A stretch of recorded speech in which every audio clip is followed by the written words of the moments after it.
Tablik Islami membumikan Al-Quran. Tablik Islami mempersatukan umat dengan nilai-nilai kearifan budaya. Tablik Islami mimbar Islam kita. Tablik Islami kita jejak. Assalamualaikum warahmatullahi wabarakatuh.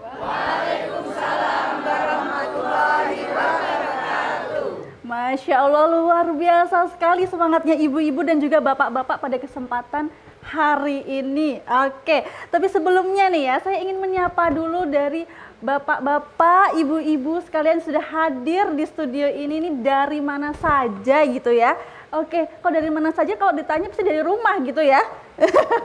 Oke, tapi saya ingin bertanya dulu nih dari yang sebelah kanan nih. Oke, kalau ibu-ibu ini dari Majelis Taklim mana ibu-ibu? Kami dari Majelis Taklim Babul Jannah Prawiro Dirja. Masya Allah, sip, top, luar biasa. Kalau yang dari sebelah kiri saya, tentu saja ini ada kaum-kaum Adam ya. Bapak-bapak ini pastinya tidak mau kalah sama yang kaum Hawa. Pasti ada semangat yang lebih ekstra lagi. Nah, Bapak dan Ibu nih dari Majelis Taklim mana ini? Kami dari Majelis Taklim An-Nurullah Bogoto, Yogyakarta. Luar biasa, Masya Allah. Oke, baik Bapak dan Ibu sekalian jamaah pada kesempatan hari ini nih ya. Tentu saja Nurma pada hari ini tidak sendirian. Kita pada hari ini akan ngobrolin sesuatu hal yang mungkin ini sangat berarti banget nih buat kehidupan kita gitu kan. Baik untuk saya, untuk ibu-ibu dan juga bapak-bapak, juga ada pemirsa yang ada di rumah gitu kan. Karena pada hari ini nih ya, ibu dan bapak pun datang ke studio TVRI ini pasti juga banyak sekali melewati hal gitu ya, sehingga bapak dan ibu bisa mengendalikan emosi. Nah, itu tentu saja ada kata kesabaran, betul? Nah, pada hari ini kita ngobrolin tentang hikmah bersabar, tentunya bukan dengan Nurma saja dong. Kita kedatangan narasumber dan juga ustadz yang sangat spesial dan juga luar biasa. Oke, sudah terlihat nih ya dengan Ustadz Karmin SAG MSI. Baik, kita undang bersama-sama ini Ustadz Karmin SAG MSI, dan beliau ini merupakan penyuluh agama dari Kementerian Agama Kanwil Kota Yogyakarta. Baik, Assalamualaikum Ustadz Karmin. Waalaikumsalam. Assalamualaikum untuk semuanya saja. Waalaikumsalam warahmatullahi wabarakatuh. Ini luar biasa sekali loh Ustadz, Majelis Taklimnya ini dari tadi tuh semangat untuk mengikuti kajian tablik Islami, membumikan Al-Quran. Masya Allah, luar biasa. Oke, baik Ustadz, ini kan tadi tentu saja nih, tadi saya menyinggung soal bapak-bapak dan ibu-ibu ini untuk datang ke studio ini pasti agak gampang-gampang susah atau susah-susah gampang nih Ustadz ya, untuk mengendalikan emosi sehingga mereka bisa bersabar gitu Ustadz. Nah Ustadz, ciri-ciri orang yang bersabar itu seperti apa nih Ustadz? Baik Mbak, sabar itu sesuatu yang sangat dibutuhkan, dan saya yakin insya Allah Majelis Taklim yang ada di sini ini termasuk orang-orang yang sabar. Bahkan Allah menyatakan innallaha ma'as-sabirin. Di orang-orang yang sabar itu bersama Allah, tidak tanggung-tanggung, luar biasa. Saya yakin ini ahli surga semuanya, sabar-sabar semuanya. Ciri-ciri ahli surga itu tidak pernah marah kalau tidak kepepet. Jadi kan saking sabarnya. Dan ini insya Allah semuanya orang-orang yang sabar. Ciri-ciri orang sabar itu jiwanya tenang, ucapannya insya Allah bagus, batinnya tentram, dan dikarunia oleh Allah rumah tangga yang berkah karena berkah kesabaran itu tadi. Jadi sabar itu sesuatu yang difirmankan oleh Allah itu sampai Allah sebutkan 70 kali dalam Al-Quran. Begitu mulianya, begitu indahnya proses sebuah kesabaran. Dan orang-orang yang sabar itu ciri-cirinya tadi satu, bisa tenang jiwanya, tentram batinnya, tentram rumah tangganya. Dan orang-orang yang sabar itu orang-orang yang paling banyak dicari oleh banyak orang. Sekalipun orang yang suka marah, tapi dengan orang yang sabar senang. Siapapun pemarahnya, dia kalau dengan orang sabar senang. Minimal salah satu manfaatnya banyak disukai orang. Maka pemimpin-pemimpin yang sabar-sabar seperti Bapak Ibu ini semuanya pemimpin buat kita semuanya untuk melahirkan jiwa yang berjiwa sabar. Karena sabar itu orang yang paling disukai oleh Allah. Bahkan orang yang sabar itu orang yang dijanjikan oleh Allah akan mendapatkan sebuah kemenangan besar, yakni surga Firdaus. Masya Allah. Jadi luar biasa. Besok istana megah di surga itu adalah Firdaus buat orang-orang yang punya jiwa kesabaran. Begitu Mbak. Oke. Itu tentang sabar. Ya. Sedikit tentang ciri-cirinya ya. Ya berarti Nanti kita hadiahnya adalah surga Firdaus nih, Betul. Ustaz. Nah, kemudian nih Ustaz, kalau misalnya ngomongin soal sabar nih, kira-kira ada nggak ya Ustaz batasnya dari orang sabar? Kadang kan ini ya, kita semua sebagai manusia itu kalau misalnya sudah nggak kuat sekali gitu pasti selalu bilang, aduh ini udah dari batas kesabaranku gitu kan Ustaz ya. Itu gimana Ustaz? Ada nggak? Sabar itu tidak ada batasnya. Ya. Batasnya ketika ajal menjemput. Jadi sabarnya orang yang pengen tahu, belajar. Sabarnya orang yang sedang ngantuk, ya tidur. Ini bagian yang gini nih kemungkinan saking sabarnya. Sabarnya orang yang kekurangan, ikhtiar mencari kecukupan. Sabarnya yang orang punya persoalan, selesaikan persoalan dengan bagus. Sabarnya dari orang yang sedang berdiri, duduk sebagai bentuk kesabarannya. Jadi sabar itu memang sesuatu yang sangat dibutuhkan dalam proses perjalanan hidup perilaku manusia seperti kita semuanya. Begitu ya. Ya. Baik Ustaz, berarti tidak ada batasnya hanya kematian. Gitu Tidak ya? ada batasnya. Iya. Tidak boleh gini. Sudah saya nasihati sampai ping seket bentet gitu dalam bahasa Jawa Jogja itu. Enggak. Batasnya sabar itu tidak ada. Jadi kita tidak boleh bersabar. Atau justru kita harus bersabar. Tidak boleh bersabar kita menghadapi kita punya hutang, tidak boleh sabar. Kasihan yang menunggu. Kita yang boleh tergesa-gesa itu satu ketika sudah punya anak yang sudah gede saatnya untuk menikah, dinikahkan jika sudah ada jodohnya. Yang kedua, jika sabar itu ketika yang boleh tergesa-gesa ya, ketika ada orang yang meninggal segera untuk dimakamkan atau dirawat dengan cara baik, penghormatan terakhir. Ini tidak boleh sabar kalau ini. Tidak boleh karena menunggu saudaranya sampai 40 hari kemudian, tidak boleh. Justru Rasul mengajarkan secepatnya untuk menghormati karena almarhum itu akan segera mendapatkan pertanyaan terbaik di kubur nanti. Jadi ada yang boleh tergesa-gesa, bukan tergesa-gesa, segera disegerakan, tapi ada boleh yang semuanya butuh kesabaran. Dan janji Allah, innallaha ma'as-sabirin. Allah itu bersama orang-orang yang sabar. Itu kemuliaan yang luar biasa. Kalau sudah bersama Allah, hatinya tenang, jiwanya tentram, perilakunya baik, tutur katanya jujur, perilakunya insya Allah berkah. Rasulullah Sallallahu Alaihi Wasallam bergelar Al-Amin itu bukan sebuah kebetulan. Satu-satunya manusia sejak zaman Adam alaihissalam sampai saat ini orang yang mendapatkan gelar Al-Amin itu beliaulah Rasulullah Muhammad Sallallahu Alaihi Wasallam karena kesabarannya sehingga mampu melahirkan pribadi yang luar biasa. Nabi Ibrahim alaihissalam yang barusan kita peringati tentang perjuangan menegakkan kalimah Allah, yaitu perintah Allah suruh menyembelih putranya. Itu kalau bukan karena takwanya dan karena sabarnya tidak akan sampai seperti itu. Perjuangan Hajar, perjuangan Siti Haroh, perjuangan Nabi Ibrahim alaihissalam.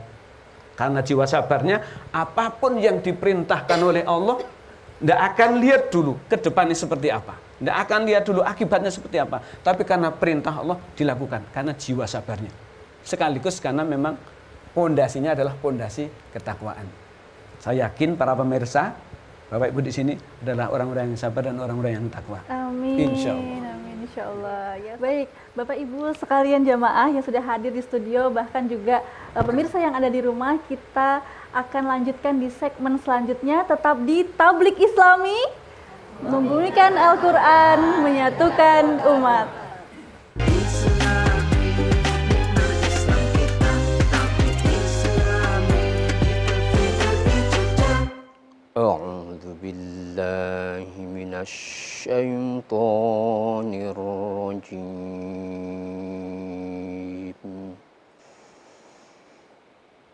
بسم الله الرحمن الرحيم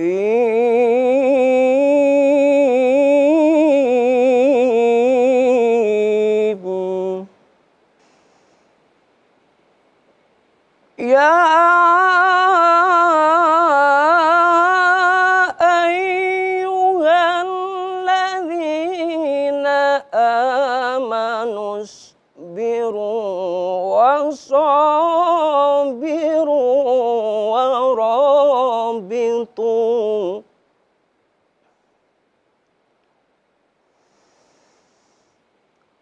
wattaqullaha la'allakum tuflihun.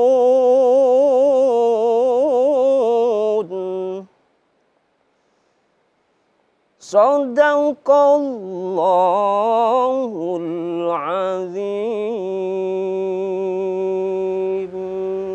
Sadaqallahul azim, sadaqallahul azim. Maha benar Allah dengan segala firman-Nya. Baik Ustadz, menyinggung soal surat Ali Imran ayat 200 nih Ustadz.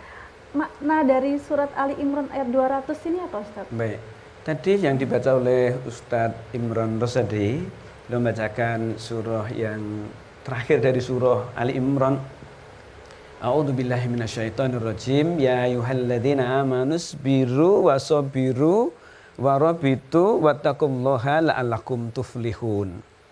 Ada 4 perintah di dalam surah Ali Imran ayat ke-200 itu. Yang pertama, kita dipanggil oleh Allah kedudukannya menjadi orang yang beriman. Orang yang beriman diperintahkan 4 hal. Pertama, isbiru, hendaklah kalian sabar.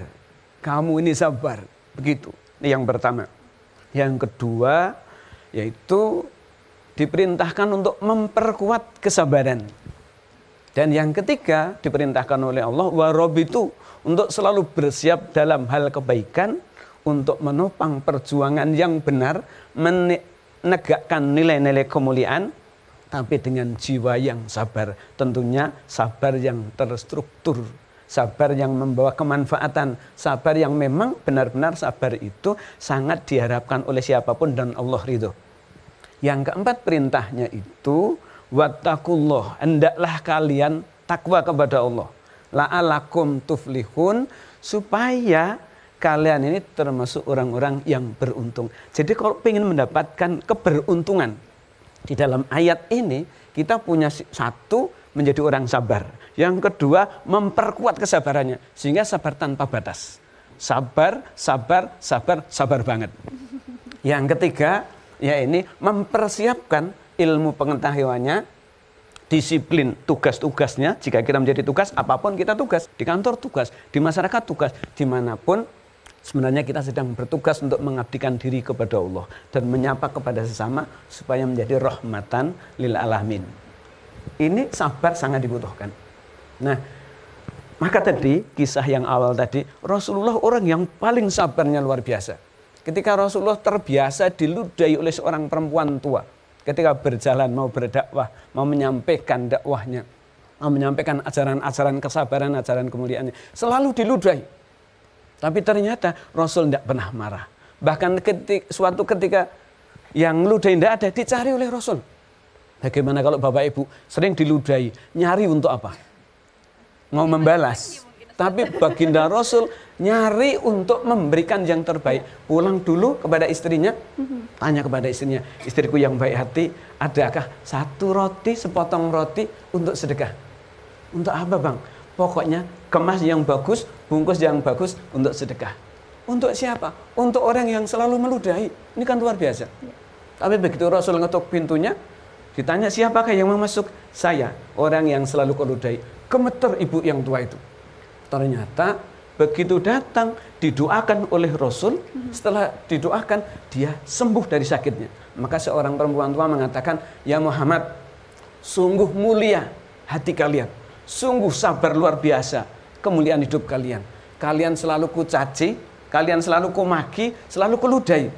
Tapi ternyata kalian itu justru yang datang pertama kali sebelum orang-orang datang dan membawakan hadiah sebegini bagusnya. Maka saksikan Muhammad, tuntunlah aku supaya mengikuti ajaran. Akhirnya disahadatkan oleh Rasul dan perempuan tua itu sehat dan masuk Islam, membaca kalimat syahadat. Nah, kalau Bapak Ibu semuanya menerapkan hal ini, misalkan habis pengajian majelis taklim seperti ini, tiba-tiba keluar dari gang kita ini panjenengan diludahi, dicaci maki, dilempar sandal. Kira-kira saya tanya, majelis taklim di sini balas enggak kira-kira? Tanya jujur, balas enggak? Halo? Di sini balas, yang bilang tidak cuma satu. Kalau di sebelah sana kira-kira majelis taklim An-Nur balas enggak kira-kira? Paling belakang bilang balas, padahal yang ngamuk tadi, ucapannya jelek tadi, meludahi tadi, orang gila. Jadi kalau ada orang gila ngamuk, kok balas dan ngamuk, berarti sama-sama. Saya tidak bilang begitu loh ya. Jadi satu harus sabar. Rumah tangga juga sabar, bagus. Masyarakat juga sabar, bagus. Di sekolah sabar, bagus. Di mana saja sabar, bagus. Selama bisa menerapkan hal-hal sabar itu pada tempatnya. Oke, untuk itu saya ingin membuka nih 2 pertanyaan. Mungkin dari ibu-ibu yang sebelah kanan saya dulu aja deh, ibu-ibu berjilbab merah. Ustadz, tanya dong. Kita sebagai orang tua, kadang-kadang kita merasa gagal dalam mendidik anak. Karena anak ketika di hadapan orang tua itu taat. Di rumah dia sholat dan sebagainya. Tetapi ketika di luar ternyata dia tidak taat dan ikutan tawuran misalnya seperti itu. Nah, kita merasa gagal sebagai orang tua. Nah, itu bagaimana caranya kita bersabar untuk bisa mendidik anak dengan baik ketika kita merasa kegagalan itu kita merasa kurang nyaman ya. Dengan tetangga juga kita kurang nyaman. Nah, itu bagaimana kita bersabar juga menghadapi masyarakat sekitar yang mungkin mencemooh kita. Terima kasih. Ya, oke, baik, kita tahan dulu nih Ustadz pertanyaan dari ibu yang sebelah kanan ya, tadi yang pakai jilbab merah. Sekarang kita ganti ke Bapak dan juga Ibu majelis taklim sebelah kiri nih. Ada yang ingin bertanya? Izinkan kami bertanya. Berbicara tentang sabar, menurut pengalaman saya adalah gampang-gampang susah. Dan lebih banyak susahnya malah.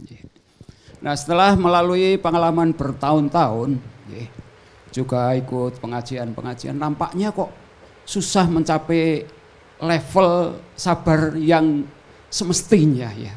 Kok susah sekali. Nah, barangkali Ustadz punya tip-tip ya untuk mempercepat pencapaian tingkatan sabar yang semestinya ini, bagaimana Ustadz? Matur nuwun. Oke, baik, terima kasih Bapak. Baik, silahkan Ustadz untuk menjawab. Baik, terima kasih dari Majelis Taklim Babul Jannah. Bagaimana memberikan jalan terbaik untuk menghadapi anak. Karena kesabaran menghadapi anak memang sama dengan yang ditanyakan oleh Pak Adi Arjoknya tadi, gampang-gampang susah. Tapi anak itu sebuah amanah. Jadi orang-orang yang menjalankan amanah dengan baik, kebaikannya seperti apa? Yang perlu kita koreksi bersama-sama. Selama ini kita banyak nasihati atau banyak memberikan keteladanan. Kalau kita banyak memberikan keteladanan, insya Allah yang akan dilihat adalah keteladanannya. Tapi kalau kita hanya banyak memberikan nasihat, nasihat itu kadang-kadang masuk telinga kanan, keluar telinga kiri. Bahkan banyak yang nasihat itu hanya lewat saja. Nah, kalau Bapak Ibu semuanya, kita memberikan keteladanan, insya Allah lebih bagus. Rasulullah itu mengajarkan kepada anaknya itu, jika anakmu sudah berusia 7 tahun, maka ajarilah sholat. Kenalkan pada nabinya, kenalkan dengan Al-Quran. Kalau ibu-ibu memberikan contoh lebih dulu, kadang anak kecil pasti ikut-ikutan. Bahasa Jawa ini ngregoni, ikut-ikutan. Tapi kalau kita perintah, belum tentu dia mau. Kalau diperintah, nah sekarang ngaji. Tapi karena ibunya megang HP, tidak mungkin anaknya mau ngaji. Nah sekarang sholat, padahal bapaknya tidak pernah jamaah, ibunya tidak pernah ke masjid. Mana mungkin dia mau berjamaah di masjid. Maka keteladanan itu jauh lebih penting. Kita sebagai orang tua, ini guru yang digugu dan ditiru. Memang butuh kesabaran. Kesabaran tak ada batasnya. Berproses. Satu pasti doakan. Karena hati itu yang membolak-balikkan Gusti Allah. Kita dikasih amanah. Tapi yang mencetak, yang menentukan Gusti Allah. Maka dekat-dekat sama Gusti Allah supaya anak-anak kita diberikan oleh Allah menjadi anak-anak yang soleh, solehah, dan berprestasi. Sudah hati-hati, sudah sungguh-sungguh, kadang-kadang belum berhasil, apalagi kalau dibiarkan. Yang lebih penting lagi, diperhatikan dia main dengan siapa. Dia mainnya di mana. Bahkan Nabi mencontohkan, kalau sudah waktunya maghrib, kok belum pulang, carilah anak kalian. Tutuplah pintu jendela kalian, tutuplah pintu rumah kalian dengan baca ta'awudz dan basmalah supaya setan laknatullah tidak kerasan tinggal di rumah kalian. Anak dicari dulu. Sholat maghrib, habis maghrib baca Quran, karena dengan membaca Quran setelah maghrib akan mencerdaskan otak anak itu. Apalagi bapak ibunya memberikan contoh lebih dulu. Insya Allah Allah akan turunkan hidayah bersama bapak ibu dan anak-anaknya. Insya Allah. Jadi kembali lagi, bagaimana solusinya? Kita harus selalu bersabar, selalu berdoa, dan selalu berikhtiar untuk menjadikan anak kita menjadi anak yang baik. Tapi yang jelas butuh keteladanan dari kita semuanya. Saya kira begitu. Yang kedua dari Pak Edi Aryogia, tip untuk sabar. Sabar itu ada 3 macam. 1, sabar dalam ketakwaan. Menurut tafsir Ibnu Katsir. Yang kedua, sabar dalam menjauhi larangan-larangan Allah. Dan yang ketiga, sabar dalam menghadapi sebuah musibah. Dan itu pasti terjadi. Tipnya gimana? Semua serahkan kepada Allah, karena perjalanan hidup itu kita hanya bisa merencanakan, kita hanya bisa membuat planningnya, kita hanya bisa membuat jadwalnya yang ke depan seperti apa, tapi sesungguhnya penentu akhirnya adalah Gusti Allah. Jadi salah satu tipnya, salah satu langkahnya menerima ini amanah Allah. Apapun yang terjadi harus dilakukan. Apapun yang terjadi harus kita kerjakan dengan baik dan diniati lillahi ta'ala. Baik Ustaz. Baik Bapak Ibu sekalian nih jamaah yang sudah hadir di studio nih, kita akan lanjutkan di segmen berikutnya, tetap di Tablik Islami Al-Quran menyatukan umat.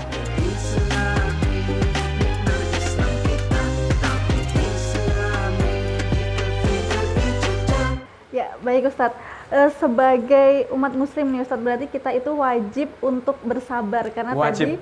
untuk mencapai keberuntungan, selain itu untuk Betul. mencapai pahala yang paling tinggi dari Allah Subhanahu wa taala. Betul. Nah, Ustadz, kita ini akan menuju pelayaran yang terakhir nih Ustadz, yaitu penutup. Nah, untuk itu sebelum penutup, saya ingin Ustadz memberikan closing statement terkait dengan apa sih Ustadz kesimpulan dari hikmah bersabar itu tadi Ustadz. Iya, baik. Terima kasih. Jadi, salah satu hikmah bersabar tadi, karena Allah perintahkan itu, ya ayyuhalladzina amanu, wahai orang-orang yang beriman, isbiru, sabarlah kalian. Dan Allah katakan wasobiru, dan hendaklah kalian selalu memperkuat kesabaran. Warobitu, dan hendaklah kalian selalu mempersiapkan diri untuk menjadi orang yang sabar. Wattaqullaha, dan hendaklah kalian menjadi orang yang takwa. La'alakum tuflihun, supaya kalian menjadi orang yang beruntung. Apa keberuntungannya? 1, diberkahi oleh Allah. 2, selalu bersama Allah. 3, di akhirat dijamin oleh Allah karena kesabarannya surga firdaus menantinya. Dan insya Allah orang yang sabar, dunianya berkah, akhiratnya selamat. Saya kira begitu. Baik, terima kasih Ustaz. Jadi hikmah bersabar itu adalah pahala, kemudian keberuntungan, dan juga yang paling tinggi adalah surga firdaus. Masya Allah sekali ya Ustaz ya. Terima kasih Ustadz Karmin untuk kesempatan pada hari ini, dan terima kasih juga Bapak dan Ibu dari Majelis Taklim An-Nur. Kemudian terima kasih juga ibu-ibu yang berjilbab merah nih ya, dari ibu-ibu Majelis Taklim Babul Janah, dan juga pemirsa yang ada di rumah. Terima kasih untuk menyaksikan episode pada kali ini. Tetap di Tablik Islami Al-Quran. Terima kasih. Saya Nurma Sinta pamit undur diri. Wassalamualaikum warahmatullahi wabarakatuh.